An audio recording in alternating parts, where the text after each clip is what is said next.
Formule de Taylor. Je garde la partie 82.1 pour après.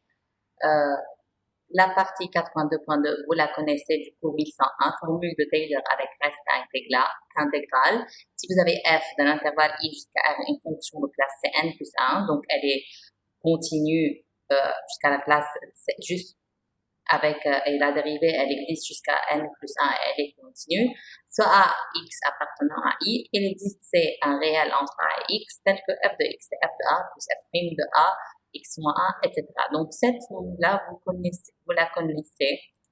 En effet, on appelle ça, c'est le polynôme. On approxime f de x par un polynôme de degré n. Donc, ce polynôme, on va appeler Tn de x, c'est le polynôme de Taylor. Et ça, c'est la partie qui reste, puisque une fonction est, par exemple, Ln, lorsqu'on approxime par un polynôme, ce n'est pas égal, mais bien sûr, il reste un reste. Donc, ça, c'est le polynôme Tn d'ordre donc n, et ça, c'est le reste. Le reste, c'est quoi? La dérivée d'ordre n plus 1 au point c sur n plus 1 factoriel x moins a à la puissance n plus 1.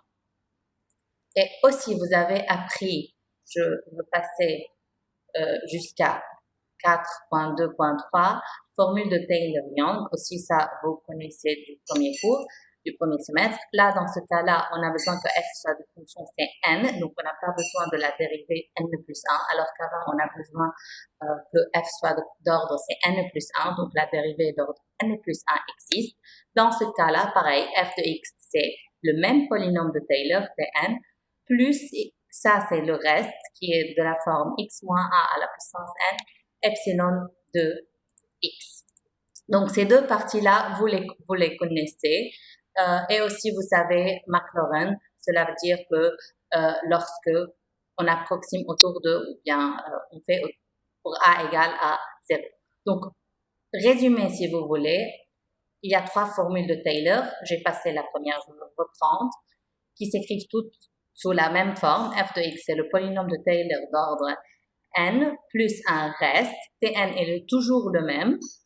Et puis, le reste, il y a 3 cas. Vous connaissez déjà ces deux formes-là. Donc ça, c'est le Taylor avec reste Fn plus 1c avec c entre a et x. La dernière, c'est Taylor-Young avec epsilon x tend vers 0 lorsque x tend vers a.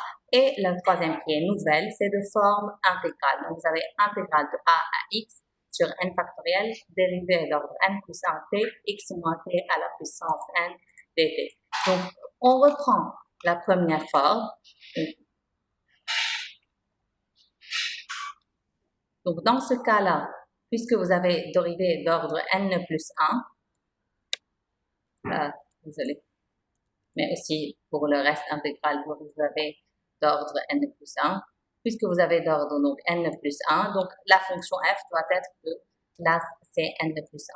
Donc, c'est la même approximation ici, mais là, avec un reste intégral. On va pas faire l'épreuve, donc ça, c'est juste rappel des formules de Taylor avant et une nouvelle qui est avec reste intégral.